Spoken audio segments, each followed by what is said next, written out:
Alô, amigos, estamos começando mais um programa RicardoOrlandini.net, aqui na sede da SafeWeb Segurança da Informação.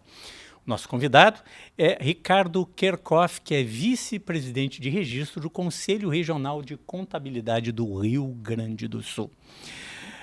Ricardo, muito felizes, dois moradores da capital do Rio Grande do Sul, né? Continua, uma vez capital, sempre capital, né? Sempre capital. Viamão sempre foi, sempre será a capital dos Açores, né, do estado do Rio Grande do Sul. E é verdade, inclusive tem uma rádio lá chamada Velha Capital, né? Exatamente, tem uma rádio com mais de 70 anos que é chamada de Velha Capital. Então tá dois aqui, dois porto-alegrenses moradores, entra no sangue, né? Não adianta, né? Entra, e Porto Alegre fica na Grande Viamão, né? Também como Canoas fica na Grande Viamão. Parece que Montevidéu também, Uruguai fica na Grande Viamão. Bairros da periferia, né? Normalmente a gente considera assim. Considera assim, mas é brincadeirinha. O pessoal de Viamão entende isso aí. Mas o Ricardo, recentemente aconteceu em Gramado, dois eventos importantes para a classe profissional dos contabilistas. Podia falar um pouquinho deles? Sem dúvida, Orlandini. Na semana passada nós tivemos o maior evento da classe contábil realizado no país este ano. Foram dois eventos em um só. Foi o Encontro Nacional da Mulher Contabilista, que é um evento nacional de cunho temática comportamental, e ao mesmo tempo, esse foi o desafio principal, foi realizada a Convenção de Contabilidade do Rio Grande do Sul. Isso, os dois eventos em um só, onde nós reunimos algo em torno de 3.200 profissionais em um ano de crise, um ano complicado, e vieram profissionais de todos os estados do país participar com a gente neste evento. Então nós tivemos um evento com temática comportamental e técnica, né? Tivemos grandes painéis, grandes discussões, como a própria questão da tributação, né? A alteração da lei agora a respeito da tributação. Tivemos também sobre a previdência social, né? Uma discussão muito interessante.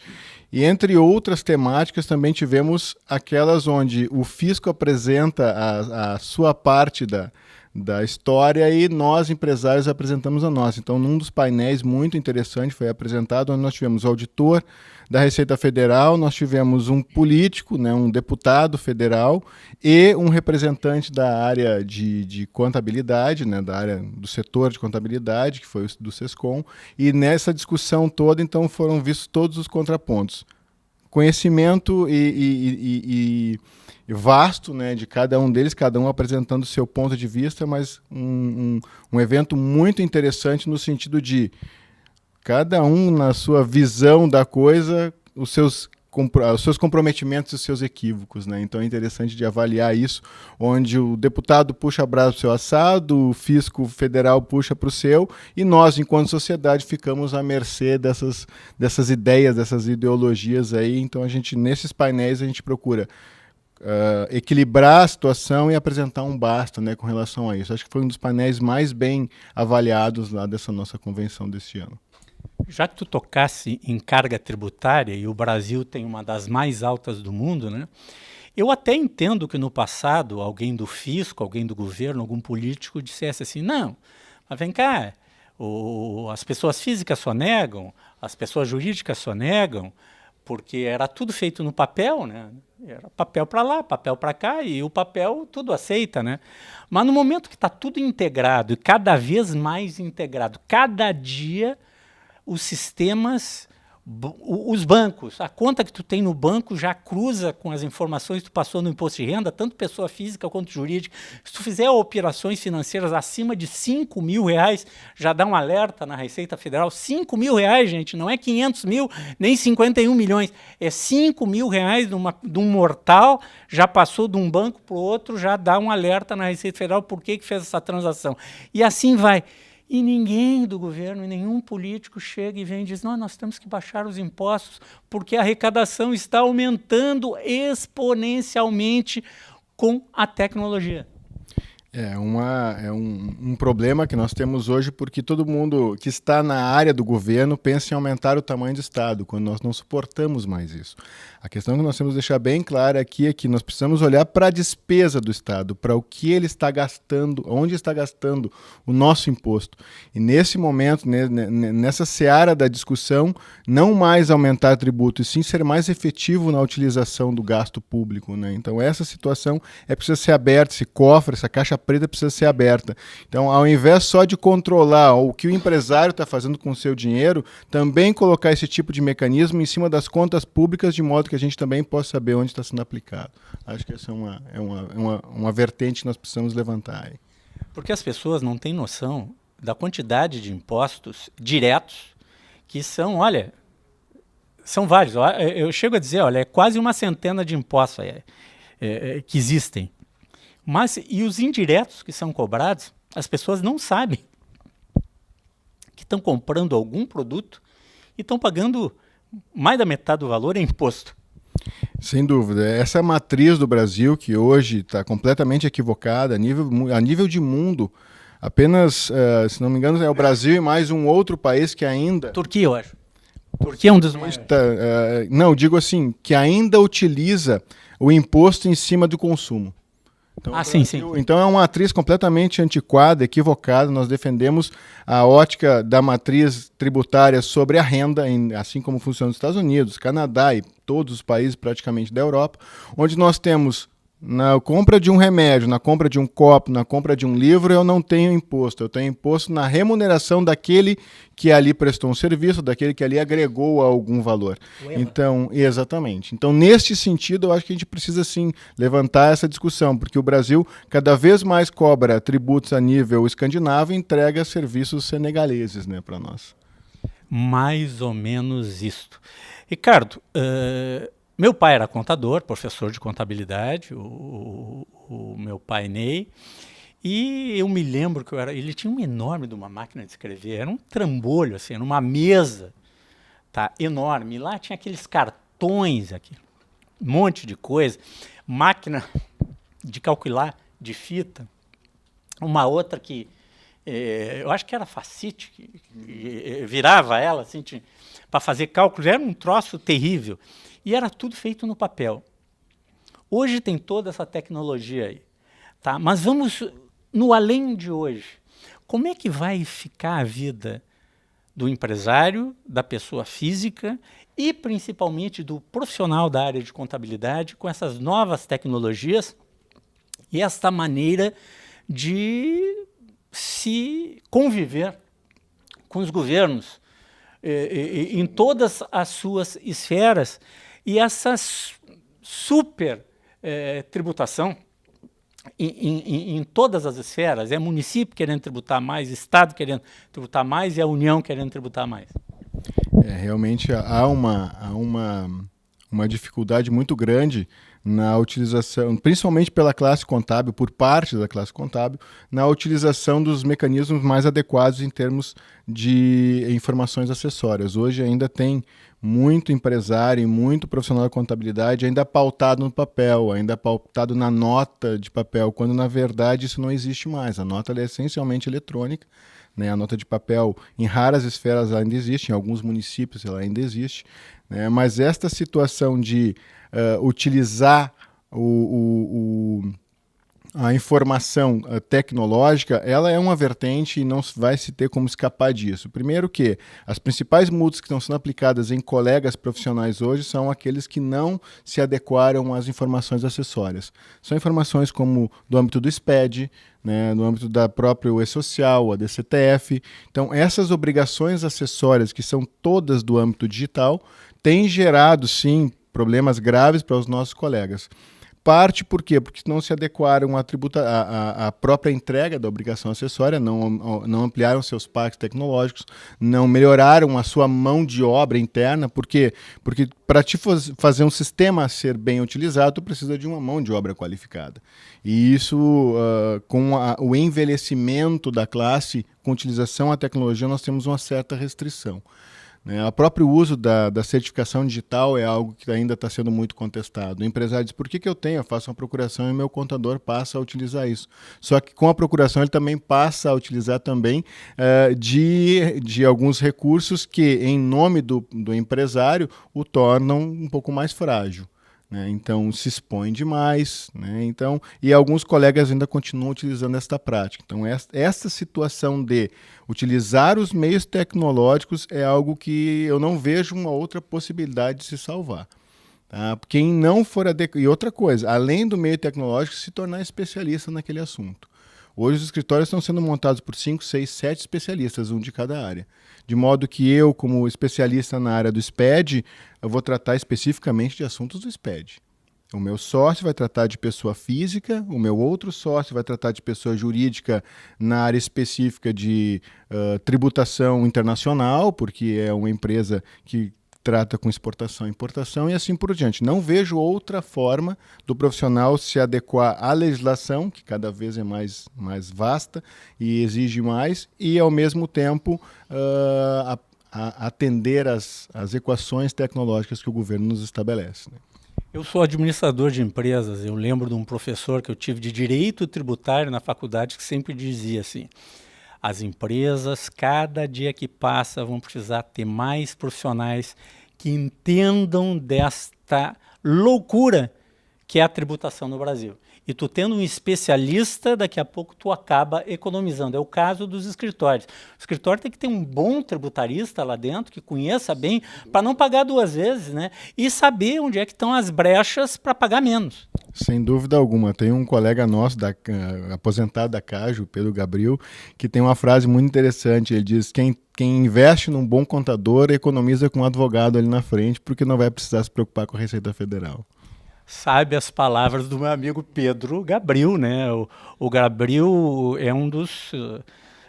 também na área administrativa, na área de governo, ele atuou muito tempo nessa área, e ele conhece bem, e ele diz isso aí, realmente, tem que administrar melhor a empresa, cuidar dessa área tributária, porque tu paga errado, tu paga na data errada, tu cria um passivo que daqui a pouco tu não consegue mais pagar.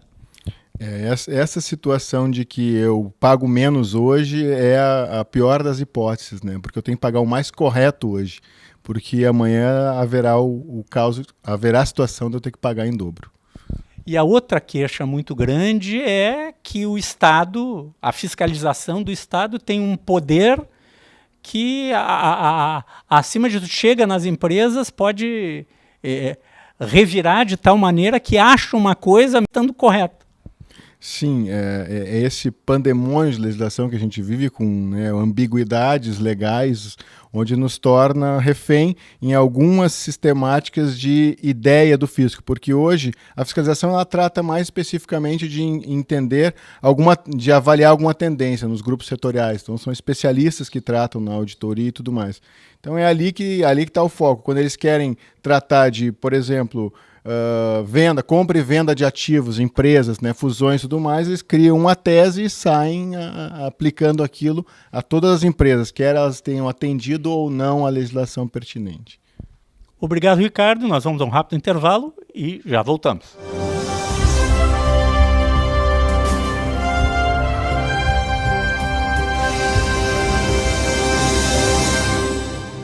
Estamos mais uma vez no restaurante Prince com o Carlos Steyer, proprietário do restaurante. Carlos, da onde veio a mostarda? A mostarda já foi, na verdade, feita pela minha sogra há muitos anos atrás, desde antes do urso branco. Ela já tinha provavelmente essa ideia, ela trouxe lá da Ucrânia, da Rússia, onde eles viviam. Lá ela deve ter conhecido isso e trouxe essa ideia para cá. Mas já desde o início, que eram outras casas que tiveram de meio-dia, comida de almoço. Então ali eles já vinham elaborando essa mostarda, que trouxeram para a noite, então. E Carlos, existem outras mostardas fortes no mercado, em outros restaurantes, mas a tua tem um segredo que tu não revela. Na verdade, o segredo eu não consigo entender direito o que ele é, mas é que o pó da mostarda a gente compra de um local onde ela é realmente mostarda, é um verdadeiro pó de mostarda, e depois o resto é o capricho no fazer, no preparar, e a essência que, na verdade, tem que importar, vem do exterior. Obrigado, Carlos. E para experimentar a mostarda o resto do cardápio do Prince, é só de segunda a sábado na Dom Pedro II, 1469.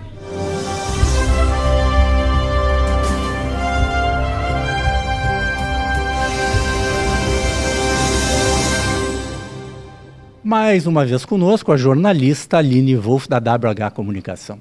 Aline, nessa mudança toda de relações com o mercado entre empresas, profissionais liberais e seus consumidores, seus clientes, o que vem a ser esse coach de comunicação?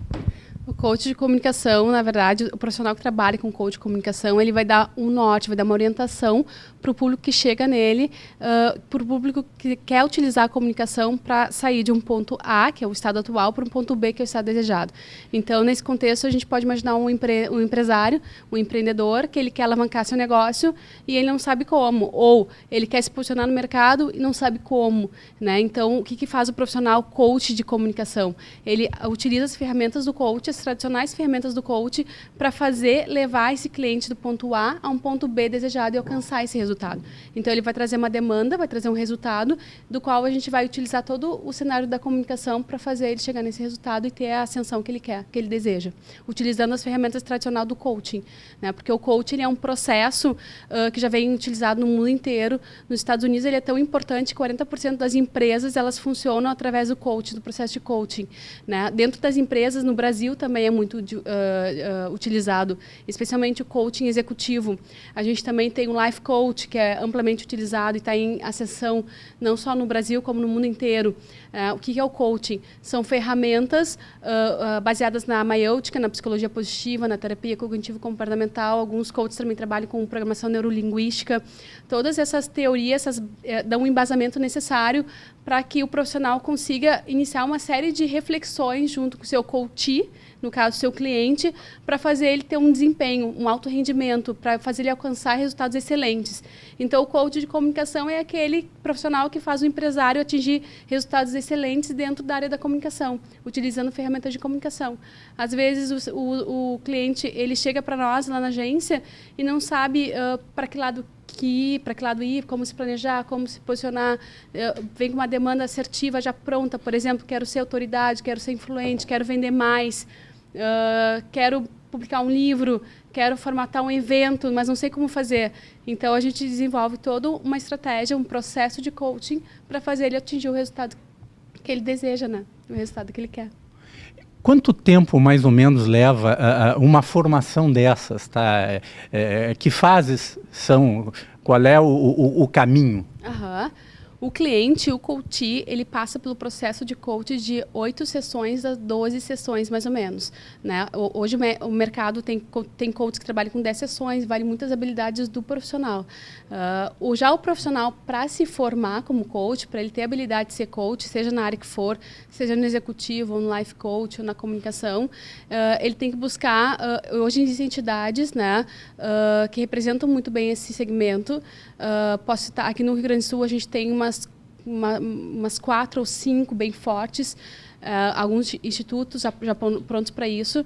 E o cliente ele investe nessa formação, que geralmente tem em torno de uns 3 meses ele consegue fazer uma formação. É um processo bastante intenso, ele estuda todas as ferramentas de coach, ele estuda o embasamento do coach, o que é o coach, todas essas teorias, né, ele tem. E aí, a partir disso, ele começa a desenvolver as ferramentas que ele mesmo vai necessitar para aperfeiçoar e segmentar o seu processo. Às vezes, já existem ferramentas prontas no mercado, hoje a gente reconhece mais de 200 ferramentas de coach. Mas na formação ele vai entender, vai aplicar, vai estudar, e depois vai começar a se segmentar. O coach, ele não precisa dessa formação, ele precisa só passar por um processo transformador, que é o processo de coaching. E aí, como eu te disse, leva de 8 a 12 sessões, mais ou menos, para ele atingir o estado desejado com o seu coach.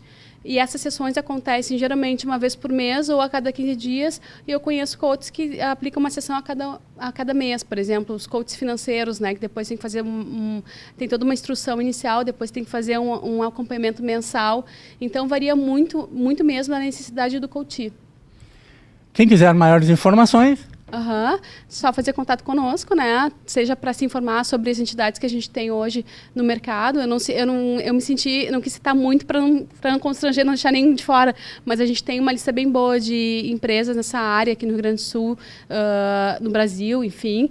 A gente pode dar orientações e dicas, ou a gente pode fazer um processo com quem precisa, só procurar WH Comunicação 3023-5993, ou mandar um e-mail para mim, aline@whcomunicação.com.br, que a gente está à disposição.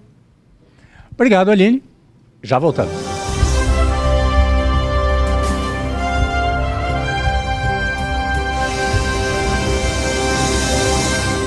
Voltamos com o programa ricardolandini.net. Mais uma vez está conosco o professor Antônio Quinteiros, da Soubis e também da Virtuale. O Quinteiros, outro dia a gente comentou a questão que envolve... Mudou tudo na área de vendas, como vende, como compra. Não é mais aquele sistema tradicional de tu ir em várias lojas, ou ir num shopping center, né, ou ir numa loja só grande. As pessoas até vão, mas associam lá a internet e outros mecanismos de busca, indicações, tem sites de compras coletivas, tem grupos de compra, de discussão para compra de determinados produtos. Tá. Em que vocês podem ajudar aqueles que precisam vender e reinventar a maneira de vender a entrar nesse mundo que mudou? Olha, Landini, para nós que já estamos aí há 4, 5 anos investigando essa situação de comportamento, porque em realidade o que mudou a forma de vender é o comportamento do ser humano, né? Isso já vem acontecendo muito em outros países, mas no Brasil sempre as coisas são mais demoradas. O que nós descobrimos nisso? O que a gente conseguiu ver? Conseguimos enxergar na Soubis que para você conseguir vender, para você conseguir ser recebido, conseguir ter uma agenda em uma empresa e que a pessoa te escute para marcar essa agenda, né? Porque você hoje liga e as pessoas estão sempre muito ocupadas, não querem te dar um tempo para você apresentar seu produto. Mas para isso você tem que ter autoridade, ou seja, você tem que ser reconhecido pelo comprador, ou por aquela empresa compradora, chamemos assim, como alguém especialista nessa área, né? Muitas vezes nos perguntam aos empresários, olha, mas nós somos aí uma empresa entre 20, entre 30, como conseguir fazer isso?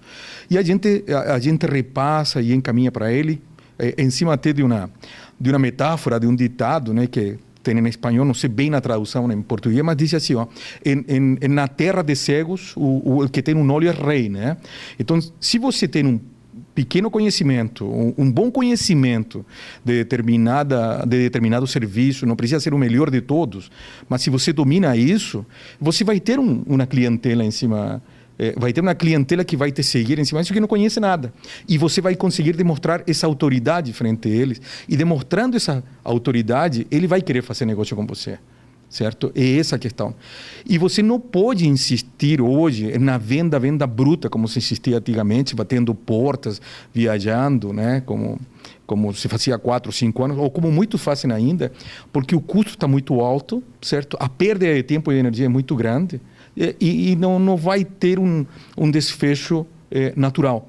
Então você deve fazer isso e deve levar essa autoridade através das mídias sociais, através da internet, que é algo muito mais barato e que deixa hoje o marketing, te poderia dizer assim, que deixa o marketing ao alcance das pequenas e médias empresas. Você profissionalizando isso, você consegue mostrar autoridade. Mostrando autoridade, você consegue fechar negócios, porque as empresas verem em você seriedade e conhecimento. E aqui na Soubis vocês preparam esses profissionais de venda para esse novo mundo? Isso. Nós somos aqui especializados nisso, temos consultores em diversas especialidades, na questão de mídias, na questão de Google AdWords, fazendo realmente e encontrando leads qualificados para que essas empresas consigam fazer negócios. Aí vem uma segunda parte, que é realmente a parte do vendedor, que é a parte mais tradicional, de conseguir fazer a conversão para o negócio, onde todo mundo fica satisfeito. Contato da Soubis.